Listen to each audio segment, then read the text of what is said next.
Are you like me and you love to travel but you hate feeling exhausted when you arrive in a new time zone? Do you struggle with knowing when to sleep, when to eat and how to readjust as quickly as possible? Well, in this video I'm going to go through all the things you need to know, what the causes are, how it affects our body, including melatonin use and how to use it, and also how to readjust as quickly as possible.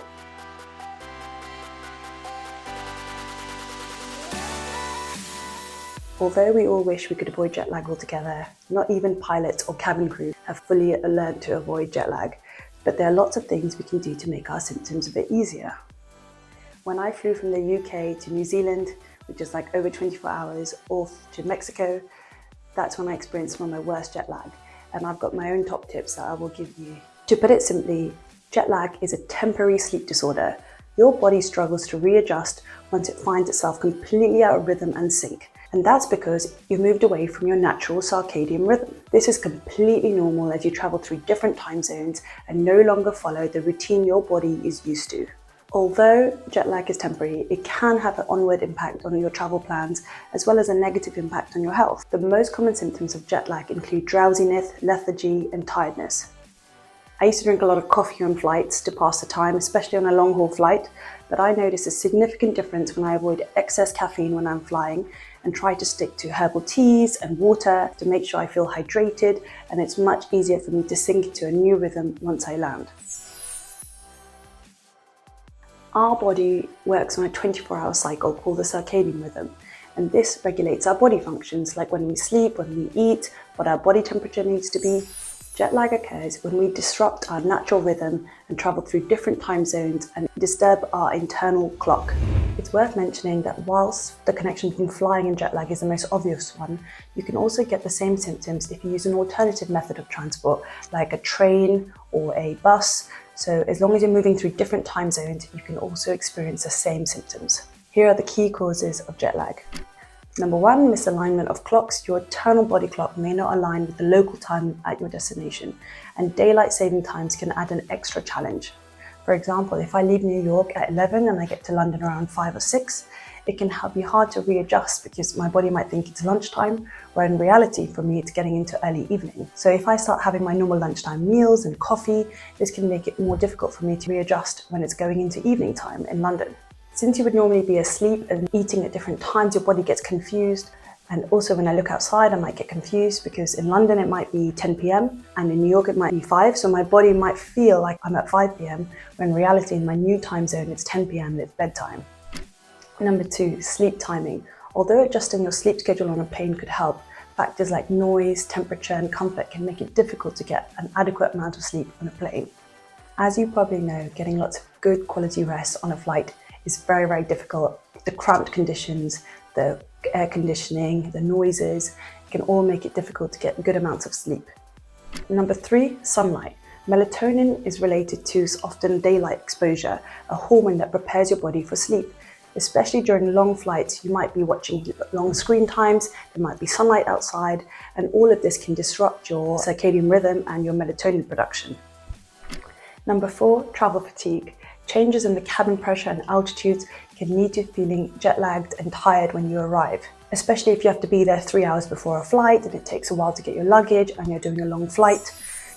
My worst jet lag experience was when I was traveling after my medical school exams. I was 19 and I decided to take the cheapest flight I could to New Zealand. So I ended up flying London to Dubai, Dubai to Thailand, Thailand to Sydney, and Sydney to New Zealand. I was flying for like 48 hours. I had no idea what time zone I was in.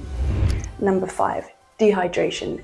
Low humidity levels in a plane lead to water loss and dehydration, contributing to making your jet lag symptoms worse. Additionally, if you start to drink a lot of coffee and alcohol on a flight, it can further make you more dehydrated and reduce your quality of sleep. And it also means that if you arrived in a new time zone, your body will be even more confused because you've been giving it stimulants such as caffeine.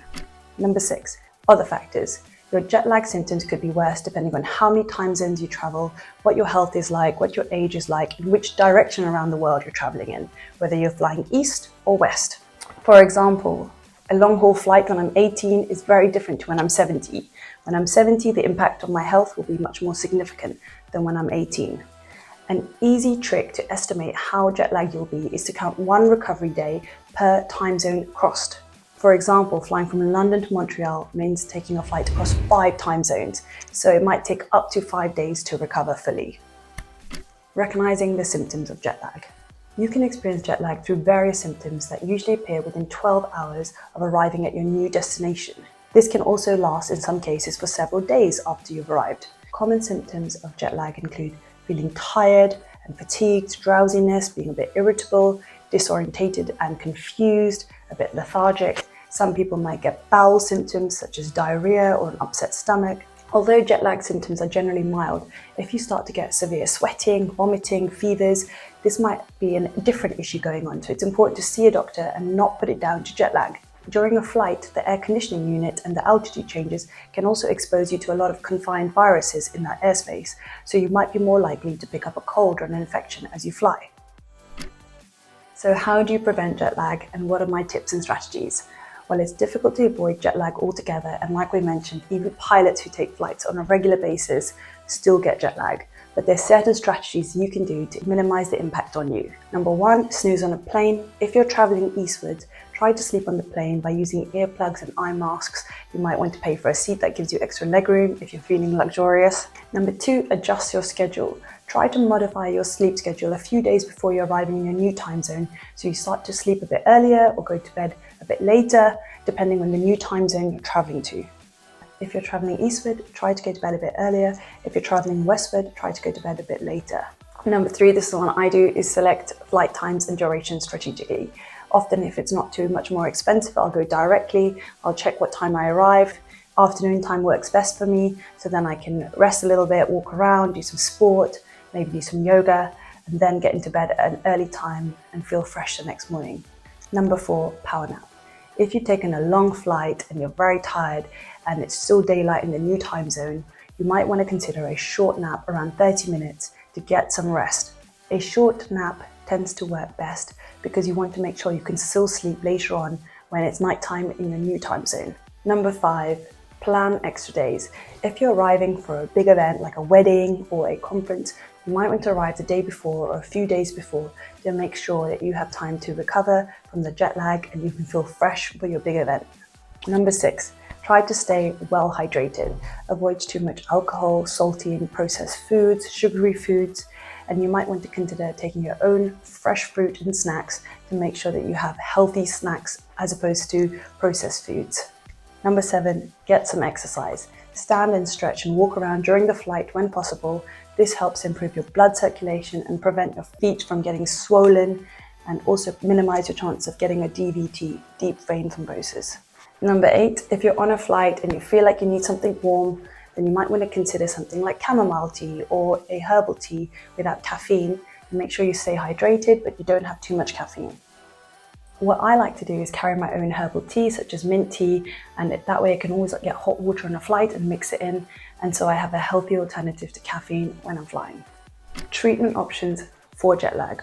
Whilst jet lag doesn't require treatment, there are options for helping alleviate some of the symptoms and improving your quality of life. Number 1, exposure to natural light during the day can help reset your body once you arrive somewhere new. So I try to keep my curtains open so I can get used to the new time zone I'm in. Another thing I like to do is do some sports. Either I'll go for a run or do some yoga. And so I'll try to make sure I can reset with some exercise and help myself feel tired and getting into my new time zone. Another benefit of exercise, it can help reduce your stiffness and soreness after a long haul flight. Another method you might want to consider is medication, including melatonin supplements. Jet lag doesn't have a medical cure yet, but there's some supplements which are thought to help with your recovery. On my recent trip from New York back to London, I decided to take melatonin supplements to help me readjust when I arrived. Studies have shown that melatonin can be beneficial and reduce the amount of time it takes for your body to readjust in a new time zone. The dose that you need might be different from person to person, depending on any other medical conditions that you have, depending on how far and how many time zones you've traveled through. But be warned, these supplements can cause drowsiness, so make sure you take them when you're safe and you're ready to go to bed. The availability of melatonin from the pharmacy varies from country to country, so make sure you check in the country that you're in whether or not you can buy melatonin.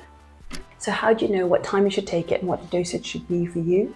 In this Cochrane studies that looked at 10 trials of people taking melatonin, shows that 9 out of 10 trials found that melatonin use taken close to target bedtime at the destination around 10 p.m. to midnight decreased the jet lags from crossing at least 5 zones or more. Melatonin doses of 0.5 to 5 milligrams are similarly effective, except that people tend to fall asleep faster when they take a higher dose of 5 milligrams as opposed to 0.5 milligrams. Doses more than 5 milligrams are no more effective at helping you go to sleep. The 2 milligram slow-release melatonin suggests that short-lived higher peaks of concentration melatonin works better. So this means that you'd better to take a short-acting dose of melatonin to have the spike in your hormone as opposed to a slow-release one.